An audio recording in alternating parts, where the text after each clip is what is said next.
James Carville, a political consultant who worked under former President Bill Clinton, once said, "Hollywood is for beautiful actors. Politics is for ugly actors." Ladies and gentlemen, brothers and sisters, friends, enemies and comrades, this is Kenyan Revolutionary. Today, I want to react to something that the Kenyan President, William Samoei Ruto, said in a summit that happened in Paris, I believe. And I will just let you listen to this, then I will respond to that, okay? Let's take a look at the clip, and I'll be right back. Need a financial transaction tax at a global level where even countries like Kenya pay. We do not want anything for free. You will pay more eventually because you have a bigger economy. We will pay commensurate to our economy.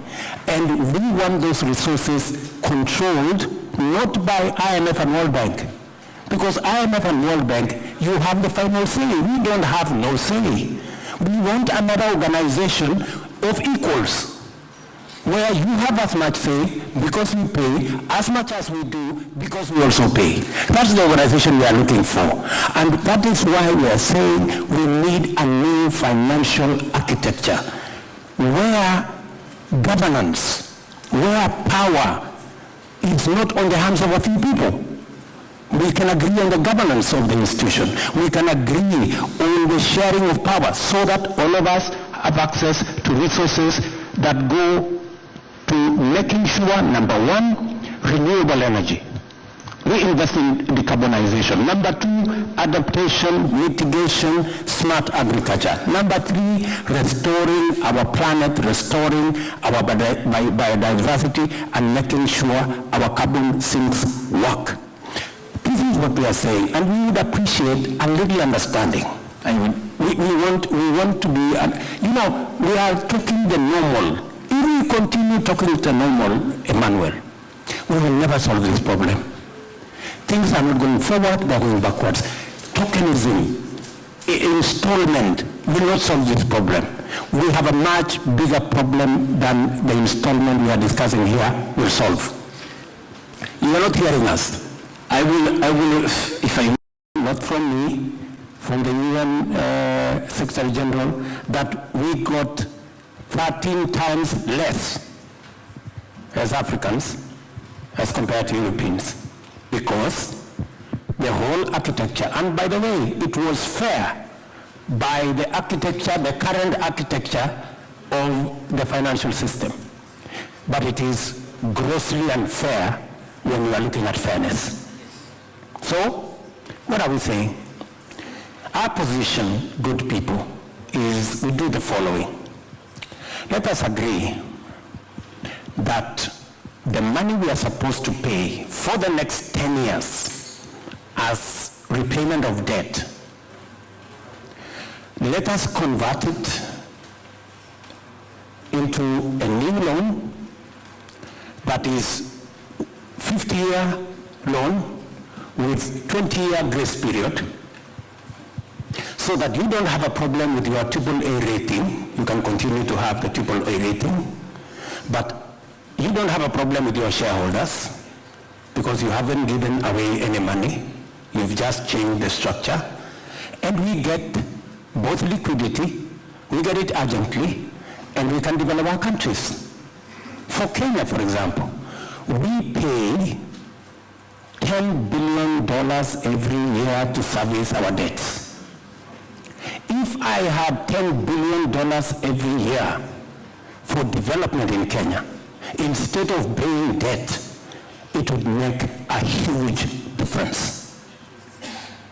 That's all we're asking. We're saying, let's have something that is practical so that we live here, that next year, I don't have to pay $10 billion to pay debt, emergency liquidity. We need debt relief. We need urgently new money, with urgency, with scale. That's our situation. How are we going to get that in the current situation? Listening to Guterres this morning, we get development resources 8 times more expensively than others. We have inadequate resources, and it takes forever to access it. So, how do we, how do we make meaning of this summit that my brother Emmanuel has put together? Our position is that if you want to get debt relief, emergency liquidity, and new money together, let us live here having agreed on one thing, that, like Guterres has said, let's look for 500 billion new money. But if we are going to distribute it the way we did SDR, we will end up with nothing. SDR, we ended up with $33 billion in our continent of 1.2 billion people. Europe, with 450 million people, ended up with 5 times what we got. All right, so we watched that video, and basically, and I will just make it short, President William Ruto is basically telling IMF they want fairer terms, and he wants to borrow, and if he does borrow, he wants like a 50-year term where the first 20 years, it's a grace period, then the last 30 years is when they actually start paying the debt towards the principal. Usually the first 20, the grace period, is you only pay the interest on the loan. And the last 30 years, maybe you'll just start paying the actual principal, okay? Plus the interest is up, depending on how that debt is structured, that loan is structured, okay? Here's the thing, the budgets that, the 3.6 trillion budget that Ruto proposed, he said that they are going to borrow 720 billion Kenyan shillings, okay? But in reality, he has to borrow 850 billion more. This 850 billion more is debt that was incurred from the previous administration, okay? The Uhuru Kenyatta administration. This is the SGR debt that is due next year, okay?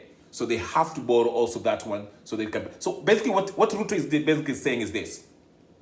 He will have to take a concessional loan, okay, from the IMF or World Bank. And I've talked about World Bank and IMF and how they operate.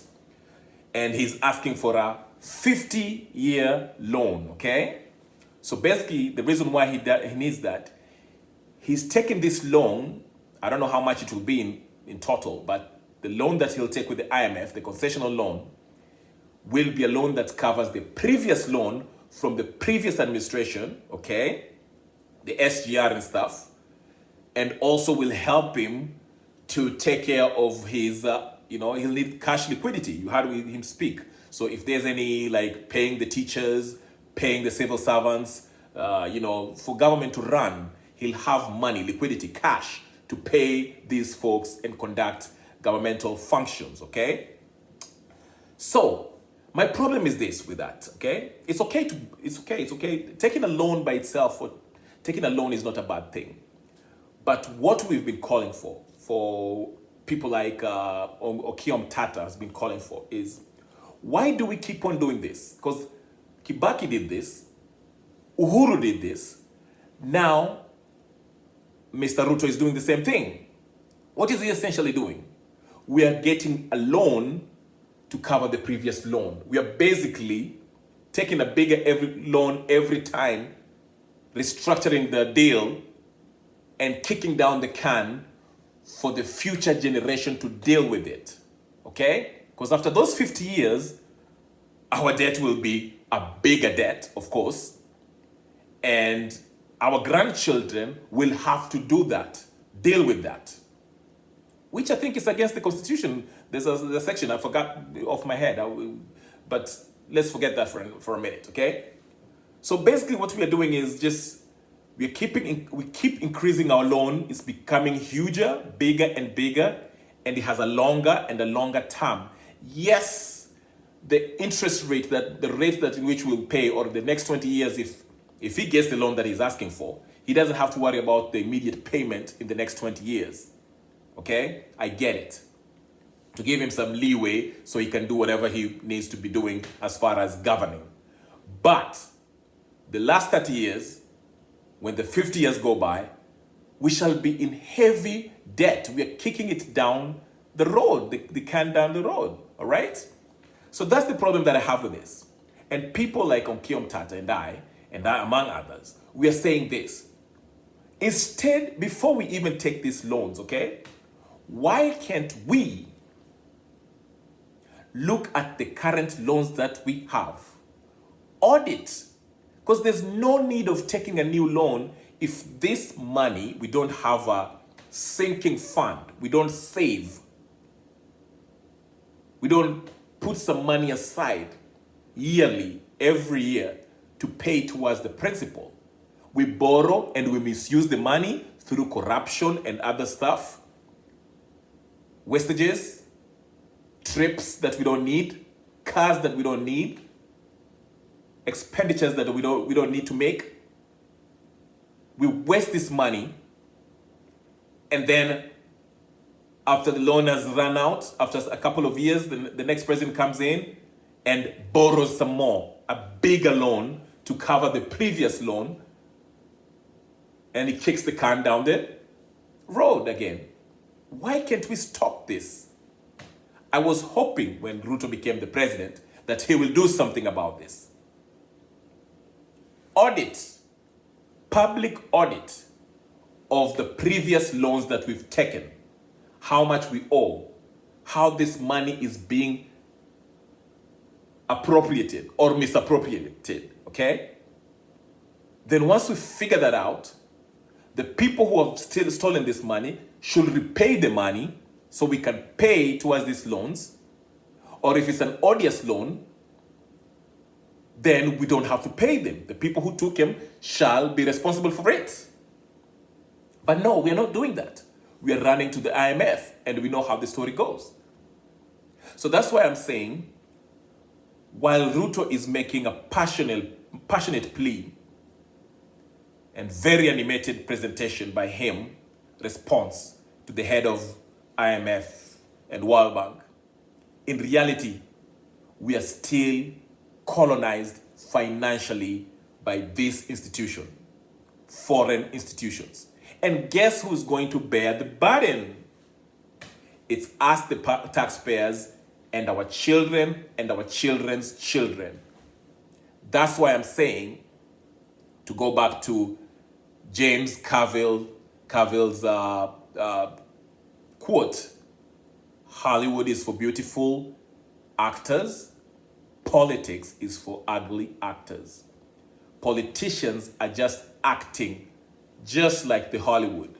We are pretending to be actually doing something, championing for something that's beneficial for our own people, while we're in a position where we can take measures to stop this habit of borrowing money, not paying it, not saving money, not being frugal,